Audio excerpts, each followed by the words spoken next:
2025 թվականի հոկտեմբերի 22-ին ազգային ժողովի ամբիոնից ելույթ ունենալով մարդ ասում էր հոգևորականը Bentley ունենա, դե մենք բոլորս գիտենք, որ Հայաստանի Հանրապետությունում այդ տիպի մեքենա ունեցող միակ հոգևորականը դա Նավասարդ arczepiskopos Կջոյանն է։ Ես ես ավելի խայտարակ փաստ հիշեցնեմ։ 2023 թվականի դեկտեմբերի 6-ին հետքին տված իր հարցազրույցում հայտնի ունեզրկված գործարար Փայլակ Հայրապետյանը իր 14 րոպեանոց հարցազրույցում շատ պարզ նշում է, որ ԱԱԾ-ը մտել գործը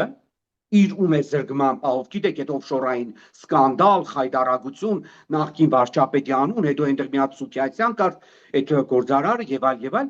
ասում է գործը վերաբացեցին Նիկոլի իշխանության գալուց հետո 2019 թվականին այդ գործը մտնում է ԱԱԾ եւ այնտեղ բանը փակվում է գործը Կջոյանին վերաբերյալ հետաքրքիր է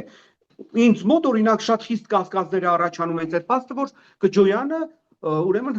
սկսել է համագործակցել ԱԱԾ-ի հետ եւ անում է այն ինչ ցանկանում է Նիկոլ Անհողը ասենք Աբրահամ Մկրտչյան Հայաստանի Հանրապետության ամենահարուստ arczepiskopos-ը մարդ որը վարում է Jaguar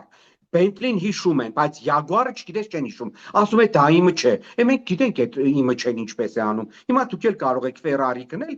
ինչ որ ձեր տատիկի քրոջ բանը Թորան անունով գրանցեք մյուսը ասենք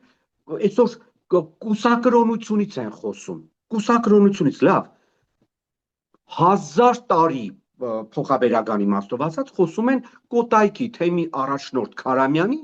եւ Նիկոլի մոտ բազմաֆունկցիոնալ աշխատող արգիշտի Քարամյանի մասին այդ մարդը էլ ուժային կառույց չմնաց որ Նիկոլի օրոք չմտնի ու պաշտոն չզբաղեցնի հարց վերջապես կպարզաբանեն արգիշտի Քարամյանը Առաքել Քարամյանի հետ կապ ունի թե չունի